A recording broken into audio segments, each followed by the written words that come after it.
satu lagi masalah bersangkut paut mengetahui sama ada barang itu halal atau tidak halal. Tetapi untuk turis, untuk orang-orang terutama sekali pelancong-pelancong dari luar negara, pelancong-pelancong Islam dari luar negara, kita lihat antaranya yang pergi ke kawasan Talim Street misalnya kata, ataupun pergi ke mana-mana, mereka ingat ini negara Islam, ya. Mereka ingat ini negara Islam, semua boleh makan, ya. Jadi mereka masuk mana-mana restoran pun dia pergi makan. Saya ada jumpa orang budak dari Morocco, dia duduk di Talim Street, dia makan rice duck, ya. Ya, sebab dia kata ini negara Islam, ya.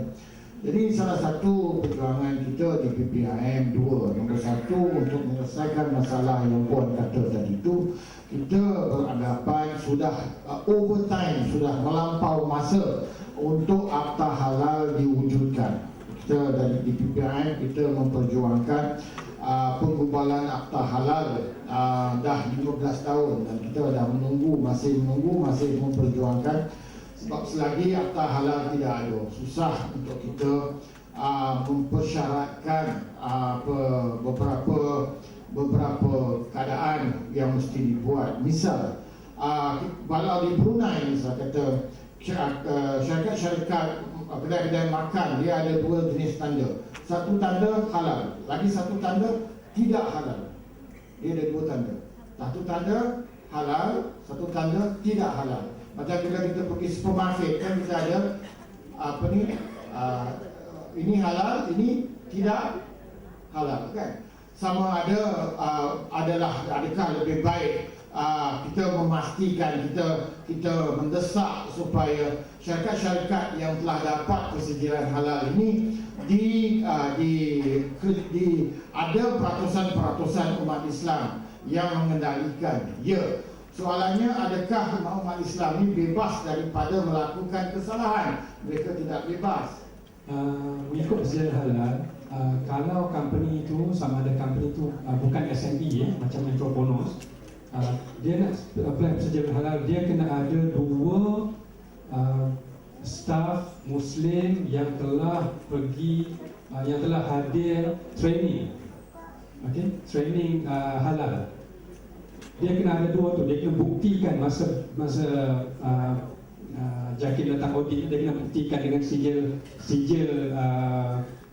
pergi kos tu dan juga adanya dua orang Muslim dekat company tu. Satu lagi, kalau company tu besar macam SME yang kat atas, macam MNCs, persediaan halal ni dia require company tu ada halal committee. Halal committee itu maksudnya halal committee itu salah satu jawatankuasa yang ditubuhkan dalam company itu dan mesti diwartakan dalam company itu. Ada seorang pengurusi dan juga kaki tangan lah yang dalam halal committee. Jadi dari segi mengatakan kalau non-Muslim atau non-Ultra staff Muslim yang dapat sedia halal, saya rasa itu adalah mungkin lebih berat assumption lah. Sebab MS atau Malaysian Standard untuk halal certification memerlukan dua syarat-syarat. Satu, kalau company yang bukan SME, dia perlukan dua staff yang halal, yang Muslim dan ada hadir training. Kalau company yang besar, SME yang ke atas, dia perlu tubuhkan halal committee. Okey, mungkin saya dah jawab pada 2-3 soalan tadi. Bahan, jadi tak perlu sedia halal. Yang perlu sedia halal ni produk yang ada proses, ya. Macam kata buat air pun, dia ada proses, ada permission dan sebagainya, kan. Kalau dia nak dapat sedia halal, dia boleh. Kalau bunga kantan sayur ni tak payah, sebab dia naturally occurring. Kecuali kalau bunga kantan, kalau laksa tu dia nak sedia halal, kan. Untuk company dia kata kan laksa tu dia bunga kantan dan sebagainya. Jadi laksa tu yang akan dapat, ataupun dia punya kitchen tu akan dapat sedia halal. Bukanlah dia perlukan halal kepada bunga kantan dan apple dan tomato dan sebagainya, sebab benda tu naturally occurring. Tak perlu. Dia tak ada dalam Malaysian Standard untuk food processing untuk halal, dia tak perlu. Dan juga berkenaan dengan logo-logo ni, sebenarnya dalam apps, App Store, kalau tuan-tuan dan rumah pergi dalam Android ataupun iOS, ada satu application yang kita buat, HTC kalau tuan-tuan boleh halal, tuan-tuan boleh download dan kita ada macam-macam information kat situ. Salah satu informationnya berkenaan dengan logo tersebut. Logo halal ni yang 73 ataupun yang diupdate pada setiap bulan. Ada. Jadi tuan-tuan kalau pergi ke maksudnya kalau pergi ke Maidin ataupun Giant tengok satu logo yang bukan Malaysia punya kan. Tuan-tuan boleh check dalam apps tu. Jadi logo tu ada dipaparkan di situ yang mana logo-logo ni di-recognize oleh JAKIM. Jadi tidak ada masalah dari segi itu. Kalau saya nak tambah tadi dengan ceritanya yang halal poultry Brazil acceptance berkenaan dengan logo ni, dia bukan lebih kepada standards standard halal ataupun guidelines halal, dia lebih kepada politics, decision oleh negara tersebut. Lebih kepada macam itulah. Macam kita dengan Indonesia pun ada. Kerajaan Brazil iktiraf itu halal bagi standard Brazil, maka halal lah. Tapi maksudnya HDC baik, JAKIM baik, kita tak pergi sampai ke peringkat lapangan tengok proses semua kan? Bukan, JAKIM dah pergi. 73 tu semua dah pergi lah. JAKIM dah pergi dan dah buat, maksudnya dia panggil certification bodies. Logo ni ada certification bodies. Jadi JAKIM dah advise certification body ni, dia tengok macam mana dia proses dia punya standard guidelines di negara tersebut. Jadi dia akan paparkan pada JAKIM dan JAKIM diluluskan. Jadi maksudnya di Brazil tu, dan lawatan dibuat secara berkala, setahun sekali, 73 negara. Ya, secara berkala. Dan kita juga ada JAKIM juga ada buat forum dan juga seminar untuk certification bodies pada tiap-tiap tahun di Malaysia. Jadi dia orang datang untuk update dan sebagainya. Yang pertamanya saya nak sebut bahawa negara-negara sebab saya ni daripada bisnes punya NGO, saya suka nak cakap tentang bisnes ni. Saya daripada DPMM. Negara yang agresif dalam membangunkan industri halal. Yang pertama Thailand, yang kedua Singapura, yang ketiga Brunei, Indonesia dan Malaysia. Ini negara-negara yang agresif dengan membangunkan industri halal. Cuma yang lebihnya kita ada HDC, dia orang tak ada HDC, tapi dia orang ada agensi lain yang berfungsi sebagai suatu badan yang government dia sentiasa pantau from day to day. Ini lebihnya dia.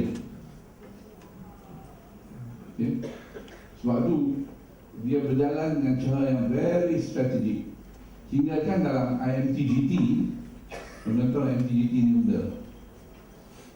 IMTGT ni growth triangle, Malaysia, Thailand, Indonesia yang northern. Dalam IMTGT, industri halal, sektor halal dalam IMTGT diketuai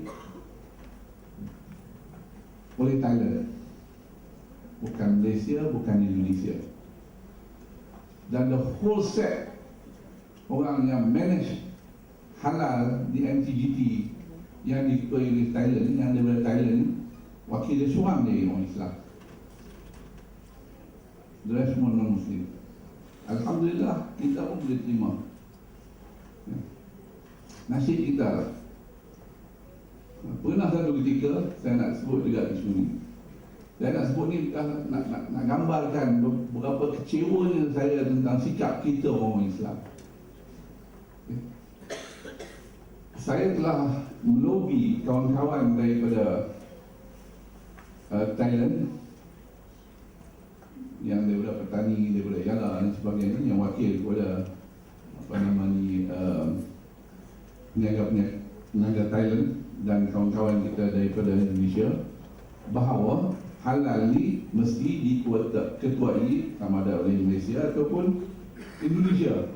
Dan Indonesia sebulan suara hendakkan kita yang mengetuai. Okay. Tapi kita dihalang oleh kawan-kawan kita daripada Thailand dan sebahagian kawan-kawan kita Melayu daripada Malaysia. Maka saya pun ambil sikap yang agak agresif. saya cadangkan supaya industri halal dalam sektor halal dalam MCGT dibubarkan. Because saya tak nak kita tertipu. Dan memangnya selepas berlaku satu insiden yang memang kita ditipu. Ada satu program berjalan di Bangkok, nama kita digunakan seolah kita endorse segala bentuk halal yang diproduksi di Thailand. Awal-awal lagi kita lawan dan memang benda tu berlaku. Dan number one. Setelah kita bubarkan melalui diplomatic relationship, dihidupkan semula sektor halal dalam MCGT yang diketuai oleh Thailand semula. Itulah keadaannya. Sama. Yang kedua, isu halal ni, tuan-tuan, kita sangat ambil remeh.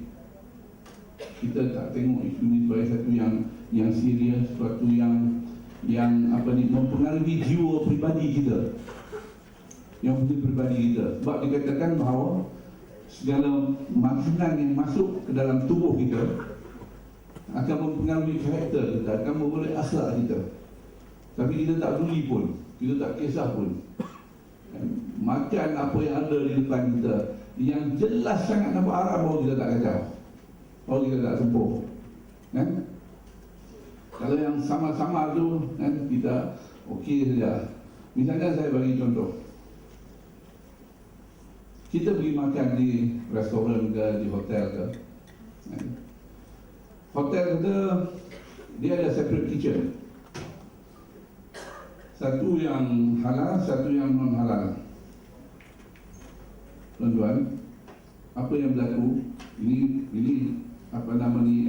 Kami sendiri yang buat satu penyelidikan dan kita pergi ke tempat tu.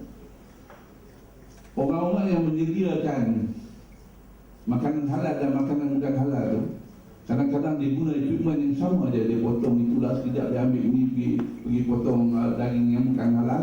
Dia ambil benda yang sama, pergi potong daging yang halal, dia ambil tempat lapik lah, segala macam.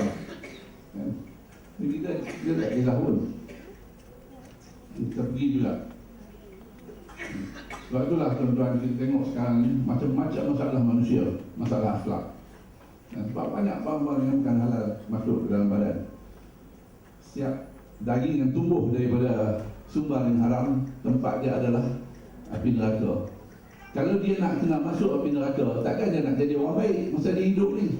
Dia mesti nak kena qualifykan diri dia. Jadi orang yang tak baik baru dia layak pergi ke neraka, betul tak? Kan? Ini halal dari sudut makanan, halal dari sudut spiritual ni. Kita bukan dia. Bawa balik duit rasuah. Kita rasuah sana rasuah ni, kita tipu orang, kita buat macam-macam. Berniaga ni orang kata kalau tak terlibat dengan rasuah, tidak terlibat dengan tipu, tidak terlibat dengan kezaliman, itu bukan berniaga. Ini persepsi yang ada dalam kepala manusia. Kita ingat Allah Ta'ala ni zalim kan, nak suruh kita buat sesuatu yang kita tak boleh buat. Yang zalimnya kita. Sebab tu tuan-tuan, ada orang di Putrajaya tanya saya, kenapa sekarang masalah anak-anak muda yang keterlaluan, bosia, bojang, mak rempit segala macam adalah daripada golongan kita. Kenapa? Saya terang saya cakap, saudara ingat Putrajaya ni admin punya apa nama ni city. Semua orang pegawai kerajaan yang duduk situ semua orang yang berkuasa. Orang yang berkuasa ni lah orang yang boleh terima rasuah, betul tak? Orang yang tak ada kuasa, orang boleh bagi rasuah, tu namanya bodoh. Dan orang yang bagi rasuah ni biasanya orang yang ada duit. Yang ada duit hendak sesuatu dengan cara yang tidak sah. Dan kebanyakannya adalah orang-orang yang tak peduli halal haram, sama ada orang Islam atau orang bukan Islam. Okay? Nah, kita bawa balik semua sumber-sumber yang haram ni bagi makan anak isteri, kan? So isteri kita pun boleh main kawin tiga, anak kita pun jadi tak tentu halal. 5-6 orang pelajar-pelajar di Putrajaya ni mengandung dengan keluarga. Okay? Ini sebab benda-benda ni lah, benda-benda yang haram-haram ni. Okay? Tapi kita lupa. Dan yang peliknya yang saya tengok sekarang ni, kita lupa isu haram rasuah ni. kita nak fokus isu haram makanan. Sebenarnya haram makanan ni tuan, taklah sebab haram rasuah. Tak, haram makanan ni libat diri kita. Tapi kalau haram rasuah ni libat masyarakat. Tuan-tuan bayangkan, saya bekerja sebagai pegawai immigration, katakan satu lori barang masuk, pegawai custom, satu lori barang masuk, dia kata cek semua, kan, orang nampak ikan ni. Malah saya tahu kat tengah-tengah ikan tu apa benda ada, kan. Tapi sebabkan rasuah, saya bawa masuk. Saya bagi lori itu masuk, saya bagi tanker itu masuk, kan. Ada dadah dalam tu, ada senjata dalam tu, ada macam-macam benda dalam tu, kan. Baik aku dulu kira, aku tak beli, yang pentingnya ini, kan. Rosak seluruh masyarakat, seluruh negara. That's a rasuah is very dangerous. So, lari sikit pada tajuk, tapi masih dalam halal, kan? Masih dalam halal. So, mana tak lari tuan-tuan? Tak boleh. Saya tak mati. Minit tadi sebelum kita usai tu. Kemudian tu tentang Saudara Bala punya question tentang makanan ayam, kambing, tak masuk ikan, tapi ikan pun ada juga. Ada. Kalau ikan yang dimakan makanan dalam babi apa semua tu tak boleh. Okey. Sebab tu pernah kami di apa nama ni di Dubai, dan orang tadi ikan, kita sebut ikan halal. Apa Malaysia ni, ikan dia dah halal, Arab mau gelap dengan kita, kan. Dan kita kata kita tahu tak, ikan kalau dia daripada Thailand, dia boleh makan barang dalam daripada babi, kan. Yang kamu makan semua tu sebab tu Arab jadi macam kamu, kan. Sebab makan banyak barang-barang yang haram, penuh dia ni babi dalam badan. So orang pun asyik bergaduh sama sendiri dia, lain tak ada. Okay? So now dia panggil dia punya orang, tahan. Next time you want to buy fish, buy from Malaysia, halal. Okay? Dia tak tahu Malaysia pun dia kurang lah. So isu kambing tadi, orang, let me finish first. Isu kambing tadi, ataupun isu ayam tadi. Kadang-kadang tuan-tuan, kita ni ambil mudah juga. Kita ingat asal orang Islam je sembelih, kita kata halal, kan. Malahnya tuan-tuan tahu tak apa yang berlaku di satu tempat? Dekat ni yang Lembah Kelang ni, dia payah sangat dia nak apa nama ni sembelih tu. Pisau tumpul lah segala macam, dia pulas sentuk aja. Dia pulas sentuk aja. Dia pulas sentuk, dan dia bagi luka sikit, dan dia tahu, dia buang masuk dalam tu. Dalam ayam belum mati lagi, dia masuk dalam yang bekas air, yang air panas ke apa ke. Dan so itu semua tak boleh tuan. So maknanya kalau kedai bala, restoran bala ambil tu tak boleh lah. Minyak dia pun kita kena jaga, semua kita kena jaga.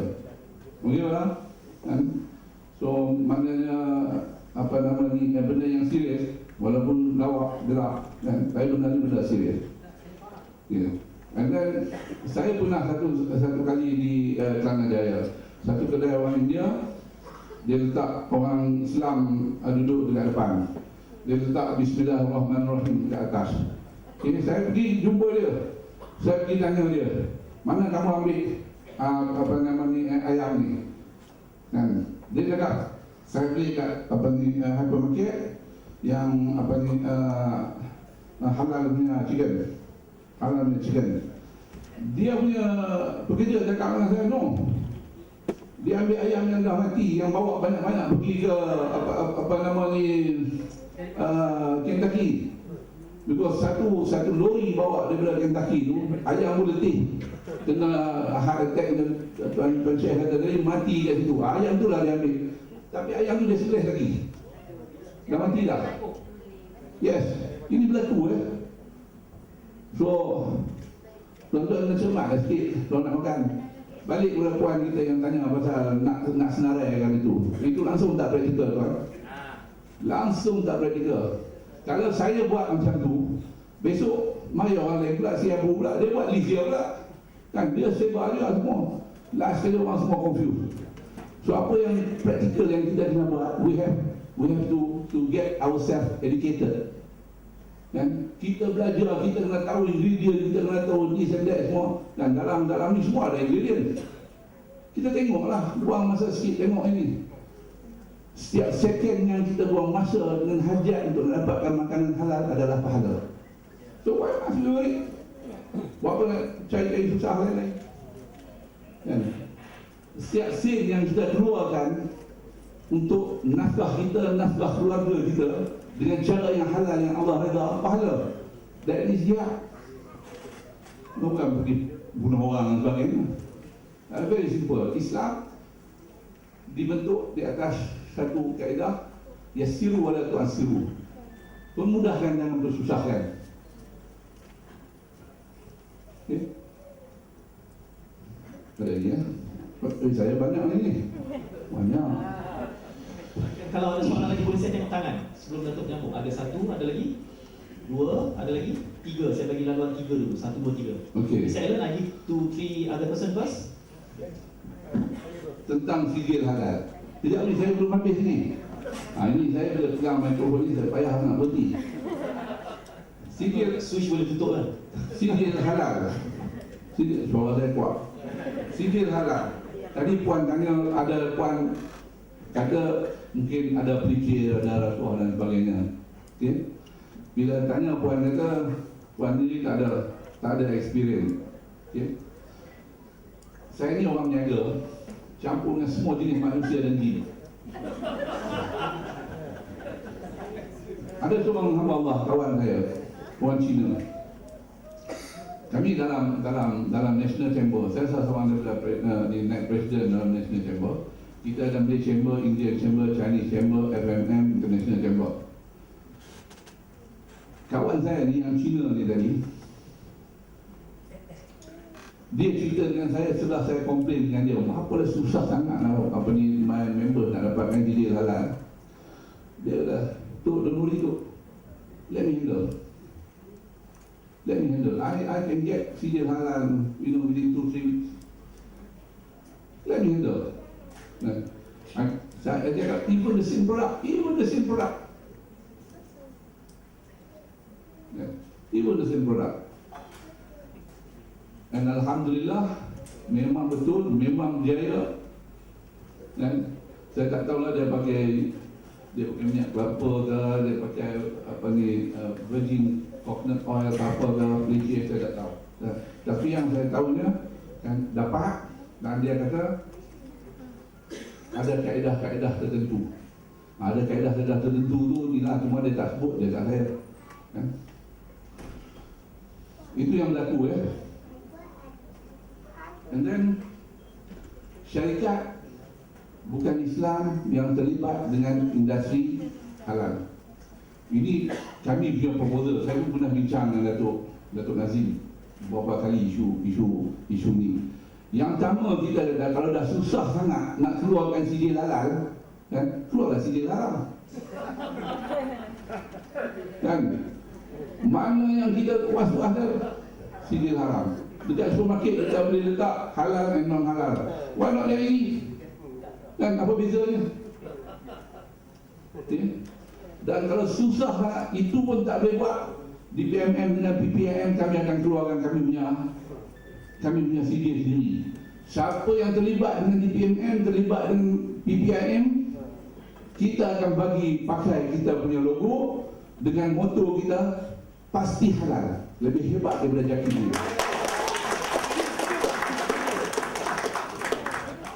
Nampak macam ekstrim sikit, sebenarnya bukan ekstrim, sebab kita dianiayai. Okay?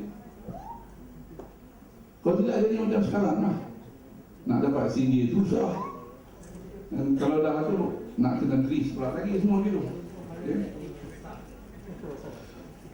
So untuk syarikat-syarikat bukan Islam yang nak terlibat dengan industri halal, boleh. Kita akan support, tapi dengan syarat. Yang pertama, syaratnya semua orang yang terlibat dengan food processors wajib orang Islam. Okey, 100%. Orang bukan Islam dia boleh duduk kat office. Dia pemodal, dia jaga akaun, dia jaga semua dia boleh. Tapi yang duduk dalam proses makanan tu wajib orang Islam. Jadi inilah orang yang tahu halal haram. Dia inilah yang tahu apa ni halal haram yang ada dalam Al-Quran dan Sunnah. Ini yang kita kena buat. Walaupun menteri kita tak berapa setuju apa semua ini kan, saya senang je. Dan kamu tak setuju, dia mula akhirah besok kamu jawab. Kami tanggungjawab lepas besok kan. Juga kita dah sampaikan. Those who resist to follow the true halal punya besok insya-Allah Taala dia jawablah dengan Allah Taala. Itu cara orang kampung cakap. Dalam trust kita memang ada branding. Jadi dalam branding ni kita lebih kepada pembangunan industri satu, bekerjasama dengan usahawan, dan juga satu lagi dari segi capacity building dan talent development. Talent development ni kita bekerjasama dengan universiti, dengan pihak Kementerian Pelajaran dan Kementerian Pendidikan dan juga pihak-pihak college, di mana kita cuba memasukkan modul-modul halal ke dalam kurikulum mereka supaya bila student tu keluar daripada dan dapat degree terutama food tech dan bioteknologi dan sebagainya, dia ada background halal. Jadi senang untuk masuk ke company dan menjadi halal executive di company. Dan kita juga ada program HOPE, halal outreach program, di mana kita membuatkan event-event awareness untuk masyarakat dan juga industri kecil macam makcik-makcik yang buat keripak dan sebagainya. Saya orang Islam, saya buat keripak mana boleh, tak perlu sedia halal. Memang tak perlu, tapi bila dia nak berkembang, even nak letak dekat Petronas punya stesen pun dia kena ada sedia halal. Petronas sekarang ni dah ke arah situ, Petronas punya franchise dah memang ke arah itu, jadi kena ada sedia halal. Satu lagi logo yang bukan logo ditiru. Sebenarnya logo jaket yang setakat yang terbaru ni dia ada barcode lah. Dia ada barcode dan juga di belakang logo tu dia boleh scan. Bila kita scan barcode tu, dia akan keluar dia punya maksudnya dia punya information dalam melalui internet. Logo sijil persijilan tu dia ada logo dan juga ada barcode. Selalunya dan semestinya pengusaha-pengusaha ataupun katakan restoran ataupun hotel, kitchen yang dah ada sijil halal tu mesti dia mempamerkan supaya kita boleh tanya. Begitu juga dengan laborator, tempat penyembelihan tu, kita sebagai pengguna sepatutnya tanya, you ada sijil halal atau tak? Sebab tempat penyembelihan ni selalunya dia lebih kurang 50% saja. Ada yang ada sedia halal, ada yang tidak. Kalau dekat kampung-kampung dan sebagainya tidak ada lah sedia halal tu. Cuma pada pusat-pusat penyembelihan yang mana supply ayam katakan kepada company-company yang memerlukannya. Jadi dia sepatutnya ada sedia halal. Dan juga dari segi franchise tadi saya nak Puan Sharifah tadi berkenaan dengan franchise, contoh macam Prep Story dan juga Old Town apa semua kan yang ada franchise. Franchise ni dia kita mengikut Malaysian Standard Guidelines ataupun halal certification ni, kita tengok sama ada franchise tu dia ada central kitchen ataupun tiap-tiap tempat tu dia ada kitchen dia sendiri. Jadi macam Old Town dan Prep Story yang ada kitchen yang sendiri, tiap-tiap cawangan ada kitchen dia kan. Jadi dia tiap-tiap cawangan kena dapatkan sedia halal. Dia tak boleh yang franchisor dia dapat sedia halal semua dapat tak. Dia tengok kitchen dia tengok dapur dia. Kalau katakan satu restoran yang dia supply dekat Kuala Lumpur ni, central kitchen. Central kitchen tu perlu dapatkan sedia halal. Jadi restoran lain tak perlu sebab dia tak ada dapur. Franchisee dia. Ya, itu saya rasa itu kena faham lah. Okay. Satu lagi berkenaan dengan isu-isu yang berbangkit berkenaan persejinan halal ni, JAKIM sepaham kita lah dia akan bertindak kalau isu-isu tu dibangkitkan dan direport pada JAKIM. Kalau isu-isu tu hanya dalam Facebook ke apa kan, dia tak akan bertindak. Sebabnya isu tu tidak ada evidence yang dikemukakan yang mengatakan kata ada masalah dari segi halal atau tidak lah. Macam cerita yang berbangkit baru-baru ni lah kan. Sebab tu JAKIM mengambil masa yang lama untuk dia pastikan sebabnya benda tu dibangkitkan oleh tempat yang tidak diiktiraf dan sebagainya. Masalah keraguan dalam industri, kita lihat banyak antara kita yang meragui bila kita pergi satu-satu kedai itu, walaupun kedai itu ada sijilan halal, tetapi kita lihat dalam kedai itu banyak orang bukan Islam. Kita lihat banyak bila undang-undang itu, keperluan untuk menjaga hukum Allah itu hanya adalah keperluan yang dibuat oleh manusia seperti persijilan. Bila tidak ada keperluan kerohanian, manusia akan sentiasa mencari jalan untuk jalan keluar. Ya, itu pasal kalau dia kata perlu ada apa ni halal komiti, ya halal komiti itu berapa orang saja. Tetapi kalau kita ada seperti kata Datuk kata kita nak semua yang jaga makanan itu semua orang Islam. Ya. Ataupun kita nak dalam syarikat itu 30% orang Islam, bukan saja dari segi halal komiti. Jadi ini kerana apa? Kita nak meletakkan aspek kerohanian balik kepada persijilan halal untuk menjaga kesejahteraan umat Islam. Terima kasih. Sektor halal ni sebenarnya it goes back to individual initiative. Sebanyak mana yang boleh kita belanja untuk menguatkuasa, turun ke lapangan, hantar pegawai, berapa operasi yang perlu dibuat setiap hari. Sebab tadi kita lihat hari ni dapat sijil, esok belum tentu dia patuh. Audit hari ni, esok belum tentu dia ikut.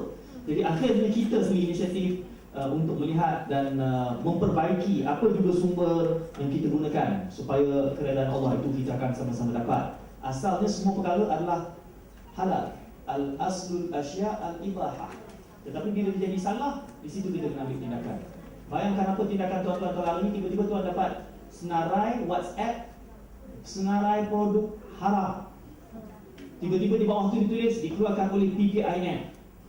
Tuan-tuan nak percaya atau tak percaya? Ya. Percaya bulat? Macam mana kalau ada orang sabotaj PPIM? Belum. Kita tanya dengan koki terus. Itu sikapnya, kena verify. Sebab itu tadi saya tanya soal adakah ini assumption ataupun betul. Kita tak boleh jam dengan bila timbul hal-hal sebegini. Lebih baik kalau makanan tu tuan-tuan ternak sendiri, tanam sendiri. Itu sebaik-baiknya. Tapi kalau tidak, dan inisiatif kita lah mencari, pastikan sumbernya halal, orang yang betul, orang yang berakhlak, orang yang mulia. Di situ cara guideline yang diberikan. Sebab akhirnya tuan-tuan, kita tak tahu apa yang saya ingat beberapa tahun lepas di hotel di Abu Dhabi singgah, ada daging-daging semua ni dalam hotel ni di Abu Dhabi. Dan adalah daging warna merah tu dicucukkan logo, ada babi punya logo kat atas tu. Sebelah daging yang lain. Saya kata dengan dia, kenapa letak sebelah-sebelah? Dia kata tak apalah, you Muslim ni yang makan yang ni, saya dah letak logo. Itu sikap kalau di peringkat antarabangsa, apatah lagi ya. Dalam hal sebegini pastinya kita memerlukan political will, jadi kita mainkan peranan sama-sama.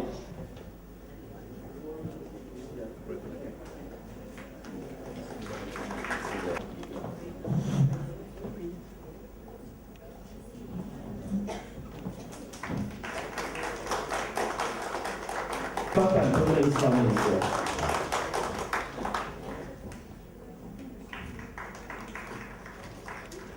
Dan pihak pengatur, terima kasih diucapkan. Saya temukan untuk ketiga kali dalam Bagi pengguna yang ingin mengemukakan sebarang aduan, sila hubungi alamat dan nombor telefon yang tertera.